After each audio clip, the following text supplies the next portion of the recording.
Mudah-mudahan semuanya digolongkan oleh Allah Subhanahu wa taala dalam golongan mereka yang sentiasa diberkati, diradai oleh Allah Subhanahu wa taala. Dan yang paling utama, setiap saat perjalanan kita yang kita doakan sentiasa ialah perjalanan yang direstui oleh Allah Subhanahu wa taala. Assalamualaikum warahmatullahi wabarakatuh.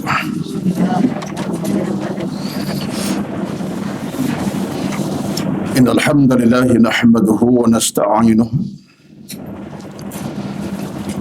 wa nastahdihi wa nastaghfiruh wa na'udzu billahi min shururi anfusina wa min sayyiati a'malina. Man yahdihillahu fala mudilla lahu wa man yudlil fala hadiya lahu. Asyhadu an la ilaha illallah wahdahu la syarika lahu wa asyhadu anna Muhammadan abduhu wa rasuluh. Rabbana 'alaika tawakkalna wa ilaika anabna wa ilaikal masir.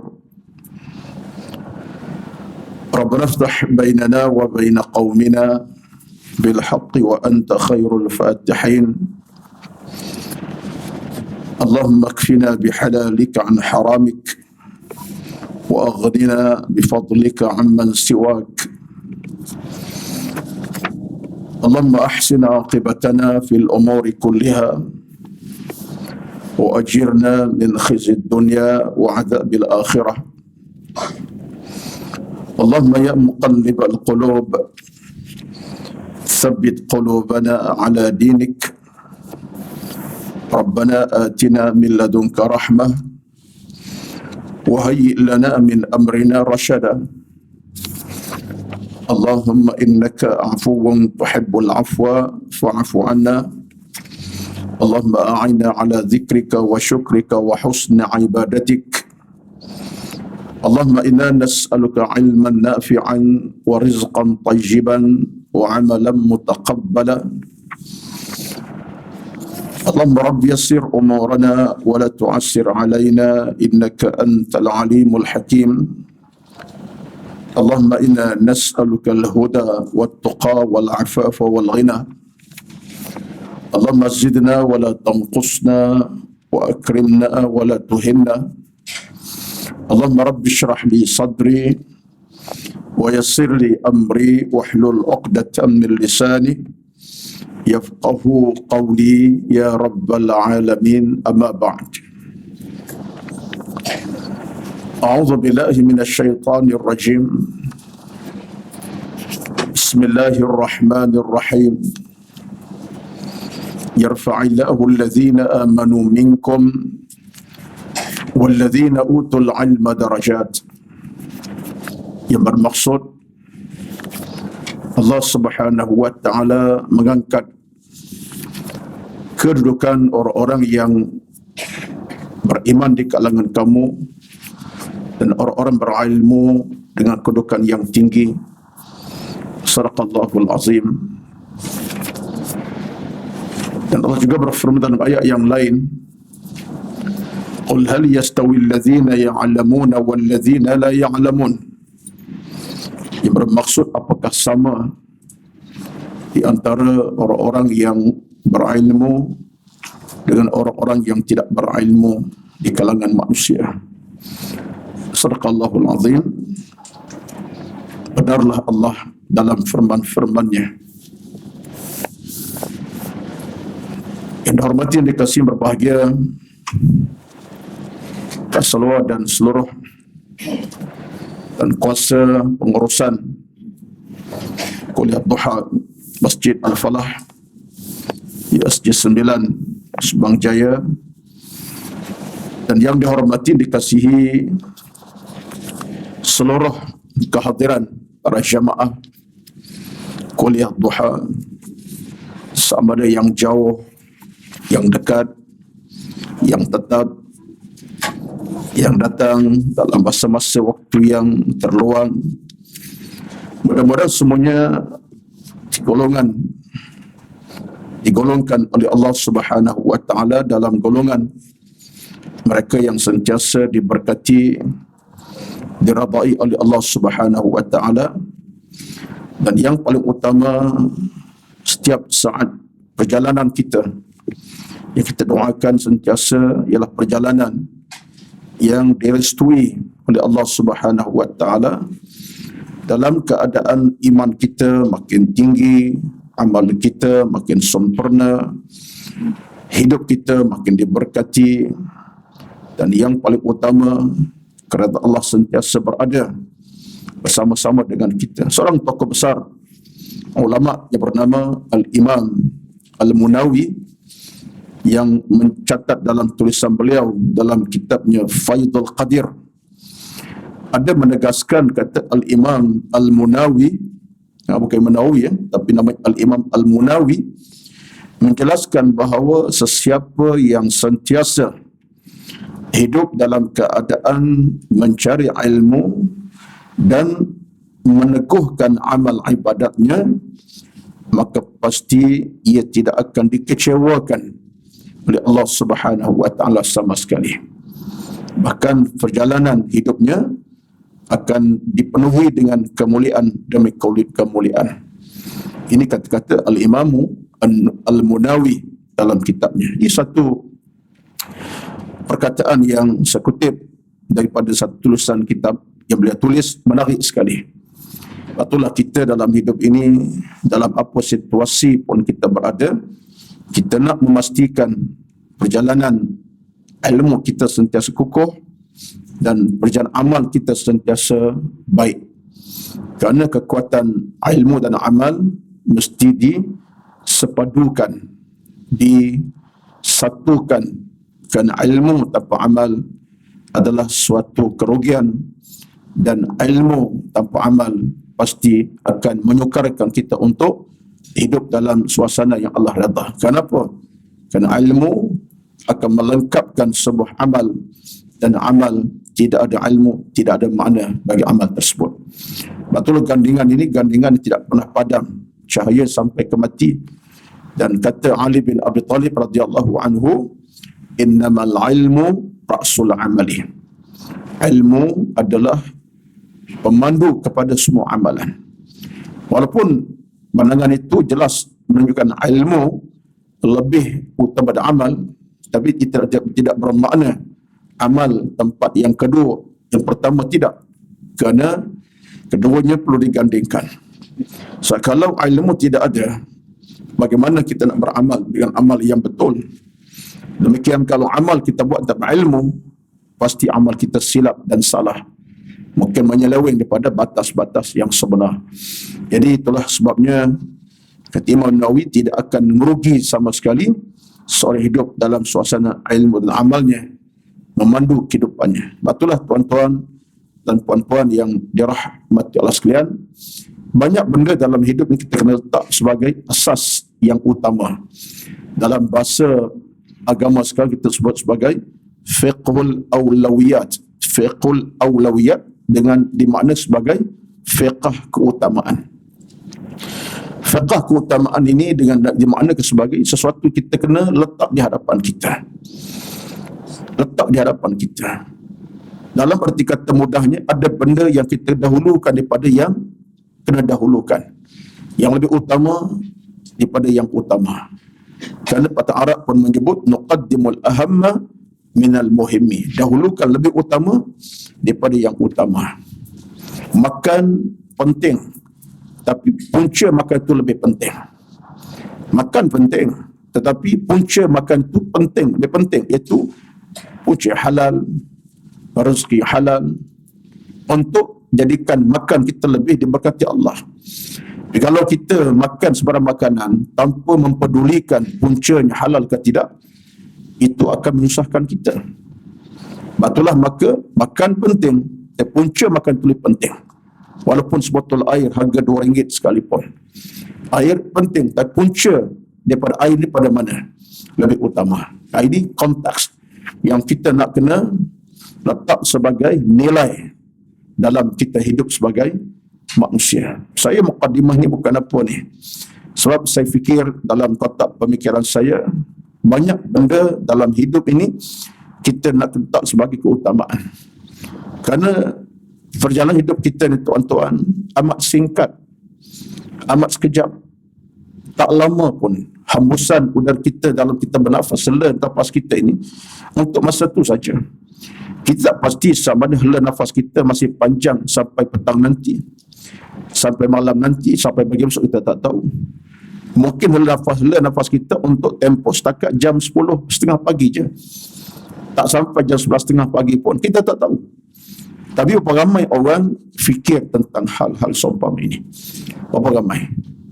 Tak ramai. Yang ramai ialah mereka tak fikir tentang apa yang mereka hadapi. Mereka fikir tentang apa mereka nak nikmati. Mereka berfikir besok nak makan apa, besok nak ke mana. Ke tarimlah, tak ada masalah. Sekarang nak pergi Jepun ke Tokyo ke, nak pergi Geneva ke, mereka ada rezeki pergi. Tetapi dari sudut itu kita kena berhati-hati, sebab banyak perancang kita belum pasti dapat kita lakukan kecuali dengan izin Allah Subhanahu wa taala. Banyak orang nak ke Mekah umrah, tiba-tiba di saat penghujung nak pergi tu Allah uji sakit, tak boleh pergi, tak boleh berlepas, tak boleh naik ke terbang, tak diizinkan. Contohnya lah, siapa punya kerja itu? Allah Subhanahu wa taala. Jadi kita hidup ini kita kena banyak sentiasa berusaha dengan cara berdoa, merintih, minta kepada Allah Subhanahu wa taala dengan rintihan munajat yang sentiasa berterusan. Kita minta dari sudut, bukan saja dari sudut kehidupan untuk hari-hari mendatang, tetapi keselamatan, keamanan dalam kita beriman, kita beribadat, dalam kita beramal, dalam kita buat kebaikan. Allah sejahterakan kita. Yang berbaki besok Rasulullah kita serah pada Allah. Tapi untuk tempoh sekarang, ya Allah, sejahterakan aku, selamatkan aku, berikan aku rezeki keimanan yang kental, hati yang penuh dengan tulus mulus ikhlasnya dalam beribadat. Tambahkan aku kekuatan iman dan agama, hidayahkan aku ke arah kebaikan yang berpanjangan. Jangan putuskan aku dengan ilmu, dengan hidayahmu, ya Allah, walaupun sesaat. Hidupkan aku dalam iman yang berpanjangan. Kalau aku mati sekalipun sekarang ini, matikan aku dalam husnul khatimah. Ini satu perjalanan yang kita mesti lalui. Minta maaflah saya sebut dalam nada macam ni pada ini, sebab saya seawal jam subuh tadi, bila bangun jam subuh tadi, kebetulan membaca satu tulisan kitab lama, belum solat subuh pagi tadi, jam 5.50 subuh tadi, belum subuh masuk, saya tatap kitab yang lama, tulisan ulama silam. Saya dapati catatan cukup menarik. Ini antara itulah dia, Al-Imam Al-Munawi tadi dalam kitab Faidul Qadir, di antaranya banyak yang lain. Dan saya kira catatan macam ni catatan yang boleh menggerakkan hati kita. Hati kita ni puan-puan dirahmati Allah sekalian, bukan kita miliki sebenarnya. Bukan kita miliki, tapi pemilik hati kita siapa? Allah Subhanahu wa taala. Itu kenyataan. Jangan cakaplah bahawa hati kita boleh berbolak-balik, baik dan buruk, jahat dan baik, boleh berbolak-balik. Kerana yang miliki ialah Allah Subhanahu. Allah boleh campakkan. Kita nak hidayah, Allah beri hidayah. Tapi kalau kita nak pada keburukan, Allah beri ruang keburukan. Sebab itulah kita minta pada Allah tetap hati. Doa yang sentiasa kita nak kena baca dan baca seperti dirakam dalam hadis Nabi SAW ialah sebagai contohnya, Allahumma ya muqallibal qulub tsabbit qulubana ala ta'atika. Kalau ramai, kalau seorang qalbi. Ini hadis daripada Al-Imam Ahmad, disebutkan oleh Imam At-Tirmizi, disebutkan Imam Al-Baihaqi, disebut sama oleh Imam At-Tabrani dalam hadis-hadis yang mereka catatkan. Banyak tu sumber hadis daripada Imam Ahmad, Imam Tirmizi, Imam Al-Baihaqi, Imam At-Tabrani tentang doa tadi daripada Nabi SAW. Allahumma ya muqallibal qulub tsabbit qalbi ala dinika. Ada nas kata ta'atika, tapi nas yang lebih tepat ala dinika. Ala dinika berasas kepada riwayat Imam Tirmizinya, Ahmad dan juga Al-Baihaqi dan juga Imam At-Tabrani. Ini sebagai contoh. Dan mengulang doa sebegini amat berharga kepada kita sebab kita minta keteguhan hati yang boleh berbolak-balik. Hati kita belah pagi cenderung kepada kebaikan, boleh jadi di hati yang sama cenderung pada keburukan belah tengah hari. Hati yang sama cenderung kepada amal salah belah petang. Hati yang sama ada kecenderungan kepada benda yang tak elok belah malam, boleh jadi. Dalam saya hati kita boleh berbolak-balik. Cenderung baca Quran datang kita baca. Tapi hati cenderung untuk buat maksiat pun kadang-kadang. Untuk mengumpat, mencela, mengeji, mencaci, memaki. Hati juga berlaku. Maka kita minta pada Allah ketetapan. Allahumma ya muqallibal qulub sabbit qalbi. Ya Allah, ya Tuhanku, Tuhan yang boleh membolak balikkan hati, tetapkanlah. Sabbit qalbi dengan mana? Teguhkanlah. Tak berganjak daripada apa? Kebenaran.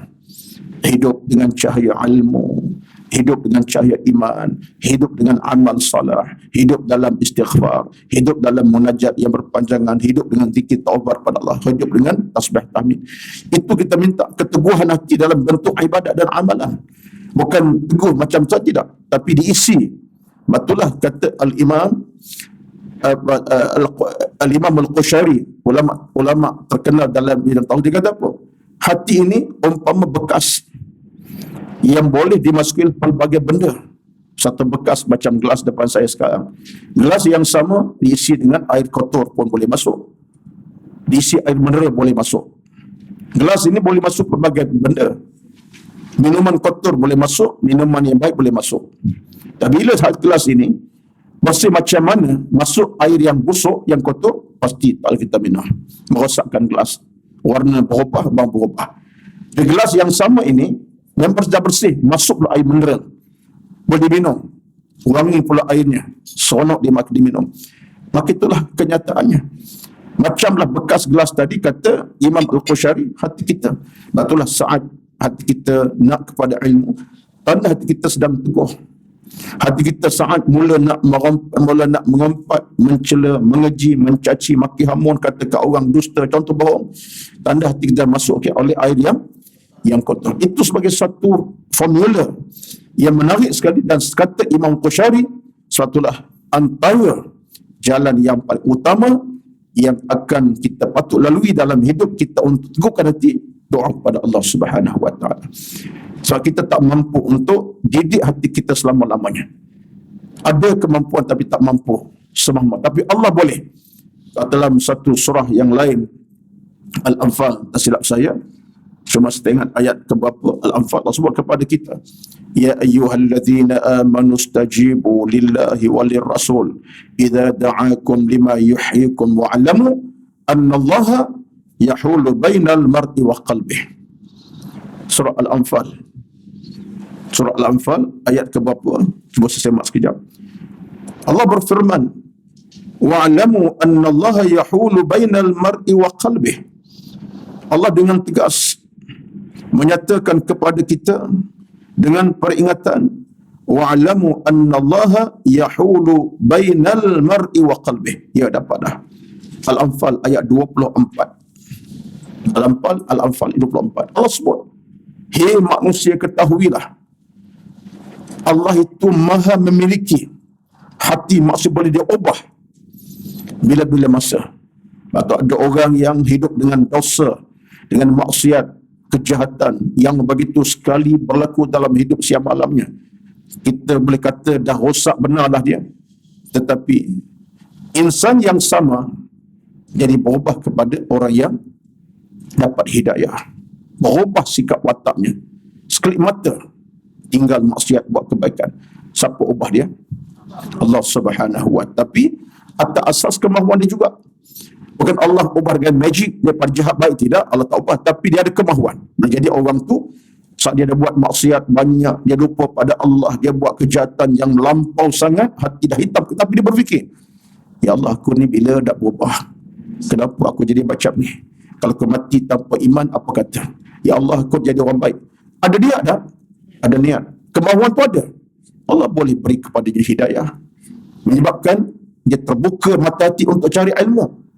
Sekaligus jam yang sama dia mulai istighfar, astaghfirullah, air mata tumpah air mata, menyesal. Allah boleh ubah hati dia, dia akan tinggal maksiat, buat kebaikan segera.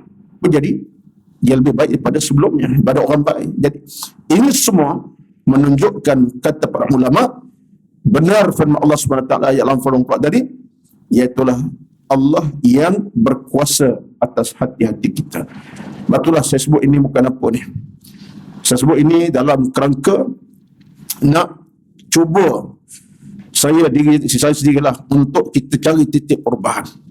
Sebab dalam hidup ini banyak benda-benda yang kadang-kadang jadi asbab kepada kita untuk kita gagal dalam sebuah kehidupan. Sedangkan kita dengan Allah ni amat dekat perhitungannya. Tidak petang nanti pagi ini, tidak petang besok petang nanti, tak apa lusa tolat mungkin pagi ini. Kita tak tahu, tapi di mana kita, sebab tu benda macam puan-puan penting. Kita tidak nak kita tenggelam dalam dunia yang penuh dengan kepalsuan. Dunia tidak bersalah. Dunia tak pernah bersalah. Walaupun kita kata dunia penuh kepalsuan, dunia yang jahat, itu bahasa saja. Tapi hakikat dunia tidak pernah bersalah. Dunia memang Allah cipta untuk manusia dapat hidup dengan selesa, cari rezeki, cari makan, boleh melancong macam kata Kak Salawat Allah, boleh ke sini rezeki ada, silakan. Itulah dunia. Tempat bina kebahagiaan rumah tangga, beranak pinak, keluarga kita makin besar dengan kebahagiaan. Dunia tak bersalah. Sebab dunia memang Allah ciptakan begitu sifatnya. Dunia tak kaku. Tetapi katalah apapun dunia kepalsuan, dunia palsu, yang palsu kita, yang durjana kita, bahasa kita nampak dunia jahat. Tapi kalau kita ukur balik, yang jahat kamu, bukan dunia. Kamu yang gagal urus dunia dengan keimanan. Dunia tak menipu, tapi kamu tertipu dengan kamu sendiri. Betullah kita dalam hidup ini, kadang-kadang kita gagal untuk melihat dengan kacamata hati yang betul. Menyebab kita rasa yang salah dunia. Aku jadi jahat, aku jadi jahil, aku tak ada ilmu, aku jadi orang tak ada iman. Kan dunia. Siapa kata dunia bersalah? Betul. Secara fizikal betul. Dunia menyibukkan kita. Keluar pagi, kadang-kadang balik malam, keluar malam, balik pagi kerana urusan kerja, harta. Itu bukan bermaksud dunia menipu kita. Bagaimana kita mengurus tadbir alam bumi atas kesibukan kita. Tapi kalau kita sibuk urusan dunia sampai tak solat, dunia bersalah kan? Kalau kita sibuk dunia sampai kita tak kenal tempat ibadat, dunia salah ke?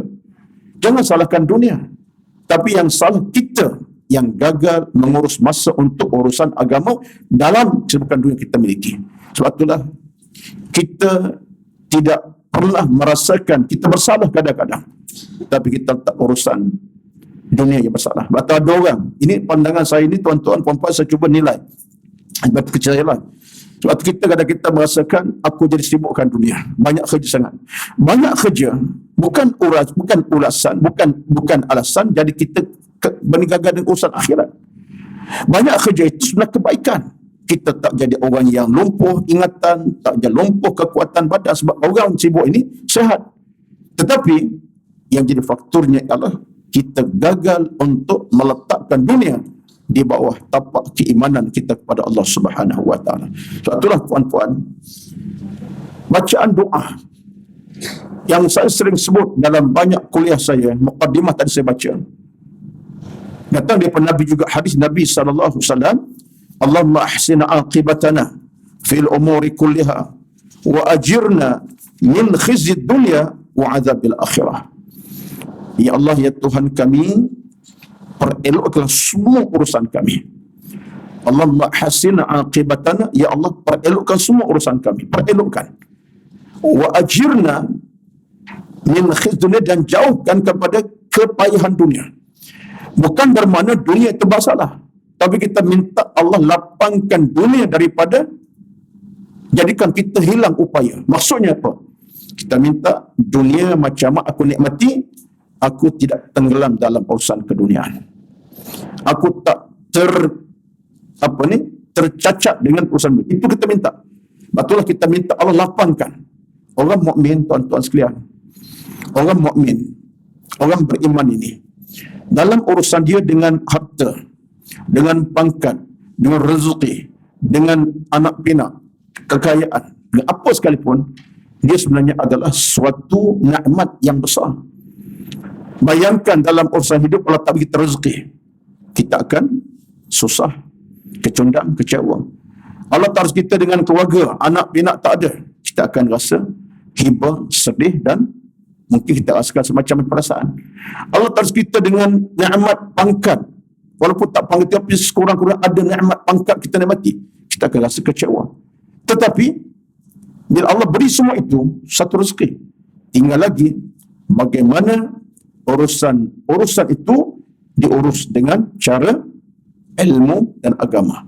Inilah diminta oleh Nabi SAW kepada kita. Lepas tu Nabi sebut kepada kita supaya kita ini sentiasa ingat, minta pada Allah Subhanahu Wa Taala, Allahumma ajirna min khizyid dunya wa adzabil akhirah. Doa tadi, minta Allah jauhkan kita daripada kesusahan dunia yang kita cipta, kita cari pasal. Bila kita ada di sana musibah dalam urusan dunia, tak tenang, tak jiwa tak lapang, kemudian dalam hujung pagi, bukan dunia masalah, kita masalah.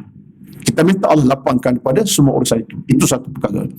Yang keduanya, contoh dalam doa yang lain daripada hadis Imam Tirmizi radhiyallahu anhu, disebutkan juga Imam An-Nasa'i dalam kitabnya, disebutkan sama Imam Ahmad dalam musnadnya. Ada satu lagi bacaan doa Nabi ajar kepada kita untuk kita dapat kontrol urusan keduniaan ini. Apa kita minta pada Allah? Allahumma zidna wala tanqusna. Ya Allah, tambahkan buat kami yang kekurangkan pada kami. Kalau urusan dunia, tambah ya Allah. Kalau kaya, makin kaya. Kalau mewah, makin mewah. Jangan kurangkan. Itu kita minta. Allahumma zidna wala tanqusna. Kalau bab dunia, kita makin mewah, tak ada masalah. Termasuk kalau bab ibadat. Kalau bab ibadat, kita makin kukuh ibadat, makin bersungguh-sungguh. Wala tanqusna, jangan kurang kami ibadat. Jangan ada di sana kemahuan yang rosak, tak nak beribadat, tak nak cari. Bukan. Tak Allah tambah. Kemudian kata Nabi, wa akrimna wala tuhinna. Ya Allah, muliakan kami, jangan hinakan kami. Ini doa Nabi ni. Allahumma akrimna wala, saya baca dari mukadimah tadi. Allahumma akrimna wala tuhinna. Ya Allah, muliakan kami, jangan hinakan kami. Mulia macam mana? Kita minta daripada Allah Azza wa Jalla kemuliaan hidup yang berpanjangan. Kalau bab rezeki yang mulia. Bab dunia yang mulia. Bab keluarga yang mulia. Bab pangkat mulia. Bab ibadat mulia. Jangan kami ni dihina, ya Allah. Jangan kami ke dunia kami terhina kerana faktor anak isteri kami itu. Jangan kita nak. Sebab manusia ni tuan-tuan puan boleh jadi terhina kerana faktor tadi. Faktor dunia terhina. Kenapa? Dunia merasuk dalam jiwa hatinya sampai tak erti dosa pahala hal haram. Kadang-kadang faktor keluarga pun masuk dalam urusan hidup sampai tak erti dosa pahala. Keluarga ada, tapi keluarga yang gagal, keluarga yang tak beriman, keluarga tak berakhlak, keluarga yang tak berilmu. Apa masalah? Kita minta Allah pelihara kita dengan kemuliaan-kemuliaan dan tidak kita dihina dalam urusan harta benda, dunia, anak pinak, kekayaan harta, keluarga dan amal dan sebagainya. Saya sebut ini, saya cuba nak rumuskan balik supaya dalam hidup kita sahih dua ini, saya guna sahih dua ini antara kata-kata yang sentiasa diulang sebut oleh ramai guru-guru kita, terutamanya salah seorangnya Tok Guru Aziz sendiri yang sebut saya itu hidup sehari dua. Dia tak guna hidup dalam bentuk agak lama. Kata saya itu sebab nak melambangkan kita ni tempoh kita tak lama. Sehari dua ni tak lama.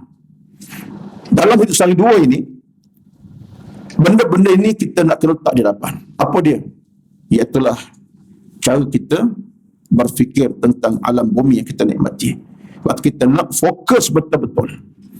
Fokus yang betul-betul tepat dengan bab ilmu, bab amal, walaupun dalam kesibukan, dalam kepenatan, dalam keletihan, dalam keserabutan macam mana, bila kita fokus kepada ilmu dan amal tadi, kita akan nampak laluan kita dalam bab hidup beribadat pada Allah ini. Allah akan buka seluas-luasnya kepada kita. Dia kesannya ada. Kesan yang paling utama ialah bila kita ada nilai ilmu kita cari, kekuatan ilmu kita cari dan amal kita buat, kita akan rasa ketenangan. Hati akan rasa lebih bahagia, lebih selesa, dan kita merasakan hidup tak ada, memang hidup ini ada masalah, tapi ada ruang-ruang yang kita rasa tak tertekan dengan masalah kita lagi. Keserabutan tidak mudah menjadi elemen yang boleh menggoncang keimanan kita. Keserabutan dalam berfikir dalam masalah tak jadi elemen yang boleh merosakkan kehidupan kita. Ada ujian, tapi kita ada kekuatan. Betul, orang yang beriman beramal ada saja perasaan tidak elok, apa yang diucap kepada Allah, la haula wala quwwata illa billah azim. Disebut perkataan menandakan dia menghadap Allah, dia sebut pada Allah, merayu pada Allah. Tak ada sebarang daya, kekuatan yang hebat melainkan Engkau ya Allah. Aku serabut macam mana dalam urusan hidup, aku serabut ke zat, Engkau lebih berkuasa. Menghilangkan daripada aku keserabutan, menghilang pada aku benda tak elok, Engkau boleh ganti benda lebih baik lagi. Ada kekuatan itu. Tapi orang yang tak ada kekuatan dalam ilmu amal, dia tak akan jumpa jalan pulang kepada Allah Azza wa Jalla. Tak jumpa puan-puan. Akhirnya dia rasa sempit dada, sempit hati, akhirnya dia tak nampak jalan pulang. Kalau timbullah isu-isu seperti sekarang ni, nak bunuh diri, nak tamatkan riwayat, nak ambil jalan singkat dengan racun dan macam-macam. Ada tak ada? Ada. Kalau berlaku pada orang bukan Islam, kita tak kena kisah sangatlah. Mereka tak bertuhan. Tapi kalau orang Islam yang bercakap macam tu, yang bersikap macam tu, nak bunuh diri, nak makan racun, minum racun, nak ambil nyawa, ini menunjukkan betapa lemahnya nilai hubungan dengan Allah Subhanahu wa taala, sehingga sikapnya menampakkan dia tak bertuhan kepada Allah Subhanahu wa taala. Sedangkan Allah berjanji kepada kita, Allah sebut kepada kita, apa kata Allah Azza wa Jalla kepada kita sebagai peringatan. Allah ingat kita supaya kepadanya kita ingat, ala bi dzikrillahi tatma'innul qulub. Hei manusia, ketahuilah, dengan ingat kepada aku, minta kepada aku beri ketenangan. Allah sebut dalam Quran, ala bi dzikrillahi tatma'innul qulub. Surah apa tu? Siapa yang dapat ingat? Ala bi dzikrillahi tatma'innul qulub. Allah tu sebut terang-terang dalam surah Ar-Ra'd ayat 28. Ketahuilah manusia, dengan ingat kepada aku, dengan munajat kepada aku, dengan merapati aku, takarub pada aku, kamu cari aku, tenang hati-hati kamu, hai manusia. Allah berjanji, tatma'innul qulub, hati yang runsing akan diberi kenikmatan, ketenangan. Hati yang dah rosak macam mana akan hidup semula. Hati yang dah rosak macam mana dengan jiwa-jiwa yang kotor akan Allah berikan nikmat kembali. Allah berjanji. Maksudnya ada jalan pulang. Tapi ada manusia yang singkat cara berfikirnya, dia akan mati daripada hidup, menyusahkan, rezeki tak banyak, banyak masalah, banyak musibah, kena pula pandemik COVID macam-macam, rezeki dah tak ada lagi dah, anak ramai, akhirnya jalan sikit. Ini bukan orang yang ada iman. Ini ada orang yang singkat nilai keimanan, bahaya. Sebab itu dalam Islam ini Allah buka lorong-lorong kepada kita. Sehingga dalam agama, siapapun kita, apapun dosa kita, apa kesalahan kita, Allah penutup pintu taubat. Allah penutup, tuan-tuan. Tidak pernah. Allah buka ruang-ruang itu kepada kita malam, siang, pagi, petang. Yang dosa belah siang, Allah terima belah malam. Yang dosa belah malam, Allah terima keampunan pada siang hari. Yang dosa belah tengah hari, Allah buka pintu keampunan belah petangnya. Yang dosa belah awal malam, Allah buka pintu keampunan pada jam malamnya, duha dan Allah tak betul. Maka itulah yang Allah sebut Al-Quran pun, wallazina idza fa'alu fahishatan aw zalamu anfusahum dzakarullah. Orang-orang yang merasa dirinya berdosa dengan Allah, ada kekurangan dari sudut amalan kerana kejahatan, keburukan, kejahilan kepada Allah, dia rasa macam tu, Kata Allah, buka mata kamu. Cara mana buka mata? Buka mata celik saja, celik hati sekali. Hati kena celik, bukan mata celik, hati celik. Dia akan berkata, Allah saja tempat aku berteduh. Allah saja tempat aku bermohon. Allah saja tempat aku merintih. Kata Allah pada masa itu, zakarullah. Mereka ingat pada Allah Subhanahu wa taala. Lalu mereka bertaubat, mereka mohon. Dan orang yang ingat pada Allah, Allah lupa pada kita tak? Tidak. Ya ayyuhalladzina amanu dzkurullaha dzikran katsiran. Fadhkuruni adzkurkum. Surah Al-Baqarah 152. Allah sebut, fadhkuruni adzkurkum. Kamu ingat pada aku ingat pada kamu. Kamu tak lupakan aku, tak lupakan kamu. Kamu bertaubat, aku terima. Merintih banyak mana, sekalipun air mata tumpah, aku terima perkhidmatan kamu, walaupun sedikit. Ini semua tuan-tuan proses-proses yang menjadi asas asbab kita kepada titik perubahan dalam sebuah kehidupan. Dan kesannya apa?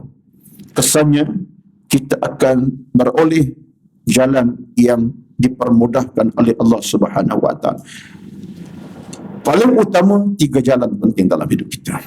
Ini kita nak sangat-sangat.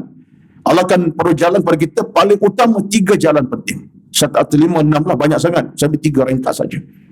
Ini pandangan para ulama ni. Salah satu jalan yang utama Allah beri kepada kita ialah Allah akan tunjuk kepada kita mana yang baik, yang betul. Itu jalan penting. Allah akan tunjuk kita yang baik, yang salah, yang benar, yang salah. Itu jalan utama. Kita boleh guna panca indera kita daripada mata yang menyuluh, telinga mendengar, dengan otak berfikir, dengan hati yang ada. Ini baik, ini salah. Siapa yang suluh? Allah SWT. Bukan kerana kita cerdik, kita tidak. Itu jalan pertama. Allah akan suluh pada kita jalan yang menyuluh kita baik dan buruk. Akhirnya bila kita faham baik dan buruk, kita akan selamatlah. Betul orang yang beriman pada Allah, dia nampak baik dan buruk. Apa Allah sebut Al-Quran? Wa anna hadha sirati mustaqiman fattabi'u. Jalanku lurus, kamu ikut dia. Ini yang pertama. Nikmat yang utama, Allah beri suluhan kepada kita antara baik dan buruk. Betullah baik dan buruk dalam agama ni tuan-tuan kena ingat. Dia bukan di atas dasar semata-mata kerana kepandaian manusia. Tidak. Dalam Islam, baik dan buruk ke atas dasar keimanan. Sebab ada dalam hubungan kita sebagai kemanusiaan, ada benda buruk tapi tak baik. Ada benda baik tapi buruk. Ada benda yang baik, buruk. Kita ada baik dan buruk. Dalam Islam tidak. Islam, kalau Islam kata baik, baik. Kata buruk, buruk. Halal, halal, haram. Itu jelas. Tapi dalam hubungan kita manusia, ada benda-benda yang baik nampak buruk, ada baik yang buruk nampak baik. Tapi dalam agama tidak. Indal halala bayyinun wal harama bayyinun. Yang haram jelas, yang halal pun jelas. Itu agama. Dia tak jadi orang kata apa, prasangka halal ni menjadi baik ataupun tak elok ke tak. Bila halal, halal, baik-baik. Yang pertama, Allah tunjuk jalan baik buruk. Yang keduanya, bila kita ada kuatan tadi, apa yang keduanya? Allah berikan kita hidayah yang berterusan. Allah akan pelihara kita dengan maksud hidayah kita berterusan. Hidayah bukan nama orang ni. Petunjuk Allah Subhanahu wa taala. Allah akan tunjuk kita dengan hidayah yang berpanjangan. Allah pelihara kita. Betul orang beriman, dia akan jadi orang istiqamah. Kenapa istiqamah? Sebab hidayah itu berterusan. Dia mungkin tak buat amal banyak man, tapi dia berterusan. Itu hidayah. Dia baca Quran, taklah sampai 2 surah sekali baca. 20 ayat, tapi berterusan. Itu hidayah. Jadi orang kedua ini, hidayah Allah akan masuk dalam hatinya. Ada bimbingan Allah sendiri. Allah sebut dalam surah At-Taubah 18 sebagai contoh. Allah kata kepada kita, kalau tidak saya, surah At-Taubah ayat 18. Ayat 18. Surah At-Taubah itu dah. Fa'asa ulaika an yakunu minal muhtadin. Maka kata Allah, mudah-mudahan mereka itu mendapat jagaan bimbingan Allah Subhanahu wa taala. Tengok. Allah berjanji pada orang beriman bertakwa yang ada amal salat, ada ilmu kebaikan. Allah berjanji fa'asa ulaika an yakunu minal muhtadin. Mereka itu akan dijaga oleh Allah Subhanahu wa taala. Allah pelihara. Allah jaga. Allah akan beri jagaan kepada orang beriman. Tuan-tuan, puan-puan, ini kita benar-benar dambakan sebenarnya. Bila Allah pelihara kita ni tuan-tuan, antara baik buruk kita akan terarah pada kebaikan. Hati dah bercakap nak buat jahat, tapi hidayah Allah masih ada. Aku tak boleh buat jahat, buat maksiat tak boleh, haram tak boleh, buat halal.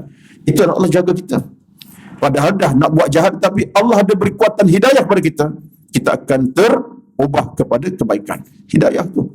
Yang ketiga, yang kedua, Allah beri hidayah perpanjangan. Yang ketiga, jalan yang kita nak sangat daripada Allah Subhanahu wa taala ialah Allah permudahkan urusan kehidupan kita. Allah permudahkan. Ini disebutkan ulama dengan mentaisir, dipermudah macam mana? Bukan seumur panjang sampai 98 100 tahun umur. Bukan isu umur, tapi Allah permudahkan urusan hidup, rezeki diberkati, amal jadi mudah, kerajinan beribadat itu dipermudahkan Allah. Betul saya sebut sentiasa.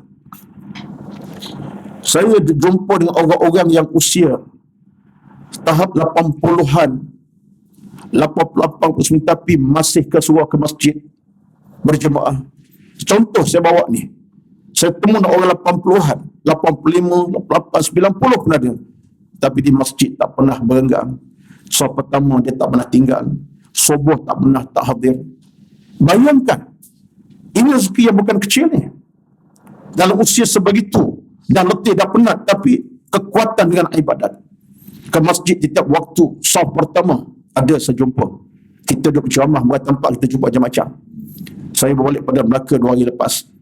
Di pada Bukit Katil, malam sebelumnya Mazmi Bukit Katil Melaka satu surau, malam kemudiannya di Jasin, Madrasah Surau Masjid Al-Nur Al-Iman, Nur Iman, masjid kampung Datuk Obidi kita, Datuk Imran Kadir. Saya pergi ceramah tadi, baru kerja bawa bersama saya sekali. Masya Allah, jumpa dengan seorang Allah umur 90. Hamba Allah 90 tahun. Tegak macam orang 70-an. Cara bercakap, cara berjalan, sembahyang tak berkerusi. Dia saya tanya, berapa tu haji umur sekarang? 90, tahun lepas 91. Tengok wajah tak macam 90. Saya kata 70-an lah, nak kata 50 tak ada masalah. 70-an, 60 lebih. Subhanallah. Tanya jemaah yang hadir, saya jumpa kawan jemaahnya tu. Soal pertama, setiap hari. Subuh tak pernah tinggal. Maghrib ada sentiasa. Kuliah tak pernah tinggal. Dia nampak tuan-tuan, Allah permudahkan. Bila manusia nak cari kekuatan dalam agama, Allah permudah sampai usia tua. Ramai kalangan kita, bila Allah tak beri kemudahan, fizikal sehat, masa ada, umur muda, tapi Allah tidak permudahkan. Susah memanjang, beribadat susah. Quran tak boleh baca, Quran tak boleh baca, zikir pun tak disebut. Nampak tak? Sebab tak mudah. Tapi bila Allah permudahkan kita, saya tak katalah perempuan setua, dia dalam agama ni, kita nak sangat-sangat nak Allah permudahkan kita seawal usia muda sebenarnya. Bukan tunggu pencet baru nak beribadat. Itu bukan falsafah yang betul. Bila beribadat tuan, nanti pencet mula masjid, nanti pencet mula fasunan, nanti pencet dengar ceramah. Itu falsafah tak betul. Itu bukan falsafah yang betul, itu falsafah yang kotor. Yang betul kau dapat seawal usia kita, Allah pelihara kita. Usia muda, tapi Allah urung kita dengan taisir, keringanan beribadat, kemahuan beda. Allah beri. Kita nak macam itulah. Itulah satu hadis Nabi SAW. Seorang sahabat tanya Nabi SAW, Ya Rasulullah, ayyun nasi khairun? Mana orang yang baik? Khairun, mana orang yang terbaik? Orang yang paling hebat, yang paling berkualiti, yang paling mulia. Siapa Rasulullah? Ayyun nasi khairun? Siapa orang paling terbaik? Apa jawab Nabi SAW? Jawab Nabi, khairun nasi man tala umruhu wa hasuna amaluh.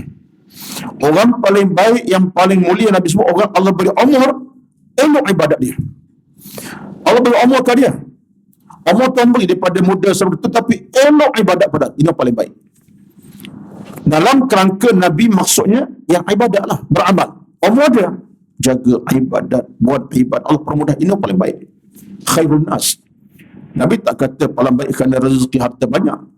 Nabi tak kata paling baik kerana pangkat tinggi. Nabi kaitkan dengan usia yang hidup dalam kebaikan.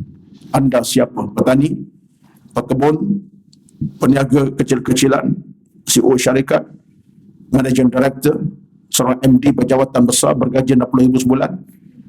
Tak kira siapa. Penting umur anda diikat dengan kebaikan. Anda orang terbaik. Bukan faktor harta, faktor dunia, tak. Faktor umur itu kebaikan. Itu kata Nabi ni. Sahabat tanya Nabi lagi, wa ayyun nasi syarrun ya Rasulullah? Siapa pula orang paling buruk kalangan kami? Syarrun bahasa Arab maknanya apa? Jahat, buruk, tak ada kualiti. Jawab Nabi SAW, syarrun nasi man tala amruhu fasa'a amaluh. Seburuk-buruk manusia, sejahat-jahat manusia, zalim manusia, apa ni, boleh kata apalah, buruk, jahat, tak kira lah. Bila orang Allah beri umur kepadanya, buruk kerja buatnya. Buruk kerja buatnya, maksudnya hidupkan keburukan. Allah tak beri, tapi buat kejahatan memanjang. Ini yang paling jahat, kata Rasulullah. Nampak tuan-tuan? Ini isu besar dalam hubungan kita dengan agama. Sebab tu kita nak sangat-sangat umur kita ni Allah berkati. Dalam bahasa saya tadi, Allah permudah ketiga kan? Allah permudahkan kemahuan, keinginan dalam bab ilmu, bab ibadah, Allah permudahkan. Allah sentiasa lorong pada kita kemudahan-kemudahan daripada sudut kemahuannya, kekuatan fizikalnya, keinginan, Allah permudahkan.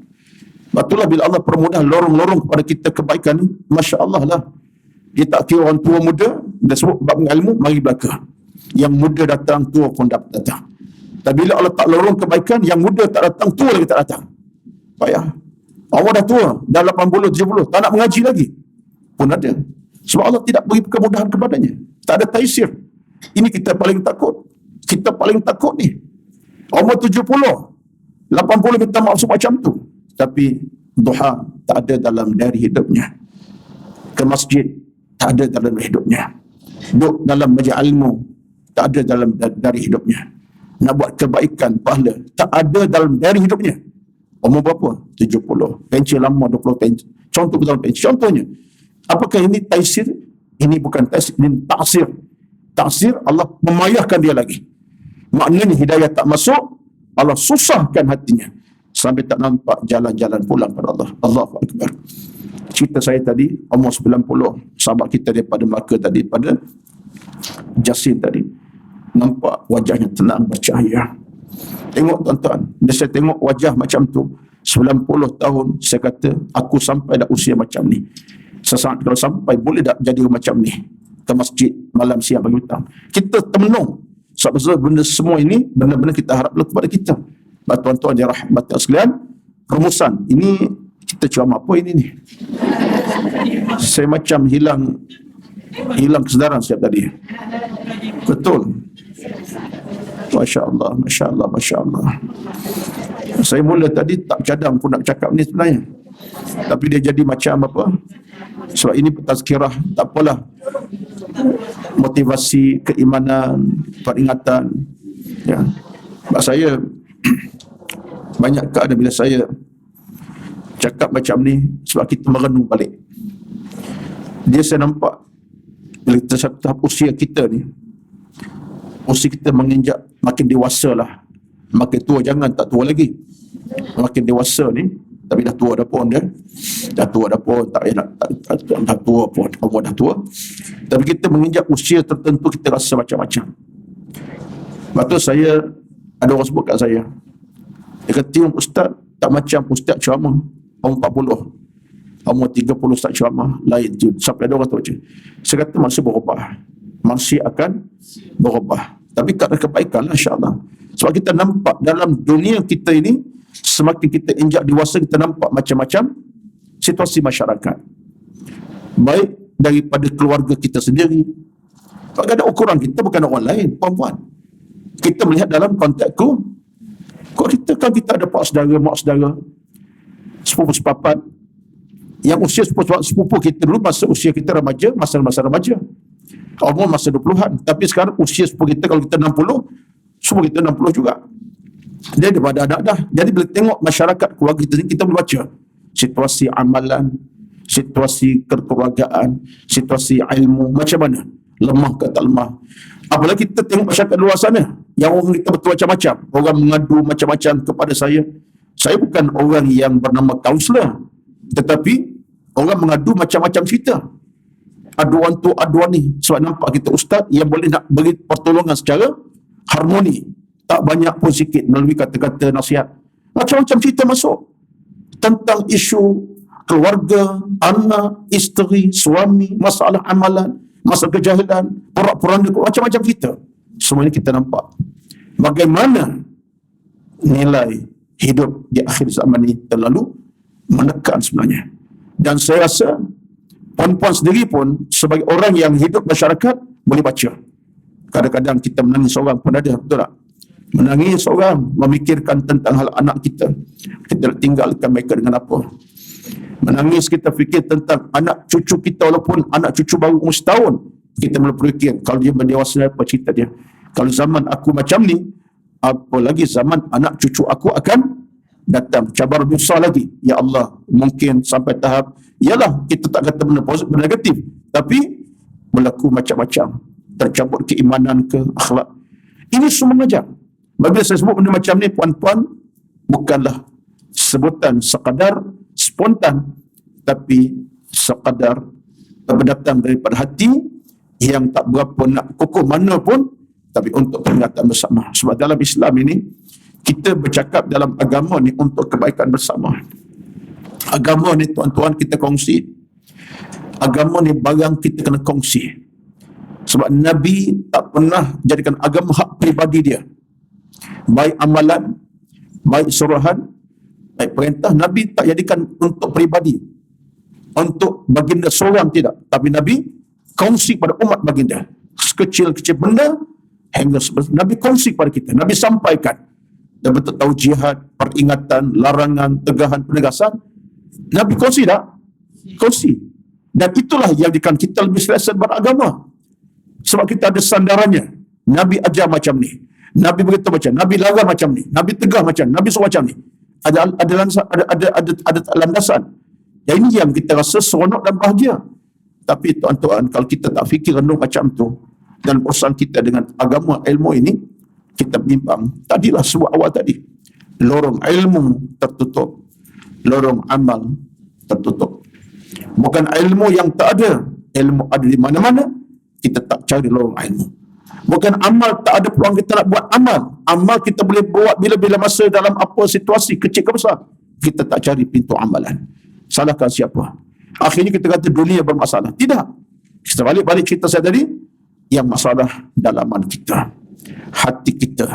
Jiwa kita. Dalaman kita yang tak dipenuhi dengan kebaikan. Tapi kedalaman kita ada kekuatan. Sikit sebanyak pun kekuatan ada, kita akan dapat jalan yang terang benderang daripada Allah Subhanahu Wa Taala. Maka semua ini adalah peringatan di hati, walaupun saya tak baca tajuk kita ini. Tajuk kita patut tentang sujud tilawah sambungannya. Tapi saya rasa saya tak cadang pun nak cakap ini. Tetapi bila saya tengok situasi awal tadi sampai saya tak ingat masanya, saya kata sekurang-kurangnya apa luahan saya hari ini bukanlah segala-galanya untuk tuan-puan, tapi untuk diri sendiri. So kita nak sangat akhirnya kita nak sangat kita masuk dalam golongan manusia Allah redha, bukan murka. Allah sayang, bukan benci. Allah terima, bukanlah tolak. Kita nak macam itulah. Kita tak tahu apa keadaan di akhirnya, tapi kita usaha ke arah itu. Dan kita yakin, apa kita yakin ialah Allah tidak pernah sama sekali memperkecilkan hambanya ataupun mengecewakan hambanya. Tidak sama sekali. So Allah bukan sifat Tuhan yang kedekut nak tolong hambanya. Tidak. Allah tu maha adil, maha penyayang, pengasih. Sebab itulah kalimah Ar-Rahman Ar-Rahim, kalimah yang kekal abadi sampai bila-bila. Sehingga kalimah itu kita baca puluhan kali sehari. Sikit-sikit Bismillahirrahmanirrahim, sikit-sikit Bismillahirrahmanirrahim, pagi petang Bismillahirrahmanirrahim. Nak makan, nak minum, baca Quran, kena sebut kalimah Bismillahirrahmanirrahim. Dua sifat yang mulia. Ar-Rahman, maha pemurah. Dia murah semua manusia. Tak ada orang Allah subhanahu bakhil dari sudut beri makan, beri harta, beri hidup, semuanya. Tak kira orang miskin, orang kaya, orang yang lemah, hatta orang kafir sekalipun, Allah pemurah. Beri apa yang haknya dari sudut kehidupan, Allah beri. Sifat Allah. Tapi Ar-Rahim, sifat kedua ini sifat yang khusus untuk orang Islam yang beriman. Maha penyayang, Maha pengasih. Allah tidak pernah kecewakan orang beriman. Allah sayang pada orang beriman, tapi syaratnya kita lebih dulu sayang kepada Allah Subhanahu wa taala. Itu prasyarat penting. Seorang bapa, seorang ibu tidak akan kita boleh terjemah dengan mudahnya tak sayangkan anak, dengan mak anak sayang kepada bapak je. Tunjukkan kita sebagai anak lebih menyayangi mak bapak. InsyaAllah mak ayah akan sayang kepada kita. Dan kita pada awal derhaka, tak taat, tak patuh, angkat suara, kita harap mak sayang kepada kita. Benci ada. Kalau kita sikap macam tu. Tapi kalau kita pada awal angkat suaranya tidak, hemah kita. Bercakap pun londak merdu. Segala perintah kita tunaikan. Ketaatan kita tunjukkan. Sayang dan mak kepada kita, sayang amat sangat. Demikian Allah SWT kepada kita. Itulah, maka marilah sama-sama kesempatan pada pagi ini, walaupun dalam tajuk yang saya rasa tak nak tajuk apa tak tahulah, ya. Kalau dalam live media studio dah tulis tadabur, nampaknya kena ubah tajuk lah, ya. Bukan tajuk hari ini, tajuk lain pula. Afikan apalah tajuknya, peringatan buat diri umat ke serahlah. Tapi yang penting untuk saat ini, dah pukul 11 ini, moga-moga Allah Subhanahu wa taala sentiasa berikan kita jalan-jalan hidup yang bercahaya. Cahayanya datang pada ilmu kita pelajari, amal kita buat. Biarlah dalam apa situasi, ingat puan-puan, dalam kesempitan hidup kita, kita nak keluasan di alam sana.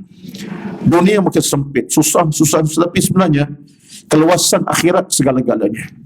Waktu saya sebut sentiasa, ini pun pandangan kecil saya, kita rasa susah nak buat baca ilmu, susah datang ke masjid, susah mendengar ceramah, susah baca Quran. Nak buka Quran susah. Susah bukan apa, malaslah, letih, penat, rasa macam tak nak berzikir panjang sikit, nak solat contoh pun payah. Ingat begini, kesan dunia ini kalau kita atasi, kita akan dapat keluasan di alam akhirat. Keluasannya luas sungguh, luas, seluas-luasnya di sana. Tapi dunia susah lah. Nak buka Quran 1-2 ayat pun susah. Nak ke masjid dengan ceramah pun rasa tertekan, rasa penat, letih, tak larat. Ada alasan. Tak buka hati kita, aku sedunia ini, kalau aku cuba cari jalan pulang segera, di sana alam lebih luas. Luas pahala, kerahmatan, luas macam-macam. Fikir macam tu. Jadi kalau kita duduk bertahan dengan susah dunia, kita takut sana lebih susah, lebih sempit sana. Dunia sempit dah, tapi di sana lebih sempit lagi. Wallahualam. Kita macam tu. Mudah-mudahan Allah berikan kita rezeki ilmu yang sentiasa jauh ke hadapan, tak henti, amal pun sama, redha Allah bersama kita. Amin. Teruskanlah apa pun cerita saya pada pagi ini. Sekadar itu, minta maaf Kak Salwa, tak masuk topik yang sepatutnya. Inilah kesalahan saya, dosa saya lah. Kalau kita dosa saya lah, Allah ampunkan. Tapi kalau apa yang saya cakap 1 jam ini ada manfaatnya, mudah-mudahan saya pun dapat kebaikan di pentas ilmu pada pagi ini dalam siaran kita bersama dengan tuan-tuan, masuklah live kita pada ini, insya-Allah ada manfaatnya. Allahumma amin. Ya Allah, ya Tuhan kami, kekalkan kami dalam keimanan, kekalkan kami dalam ketakwaan, hidupkan kami dalam ilmu yang bermanfaat. Allahumma amin. A'udzubillahi minasyaitonir rajim.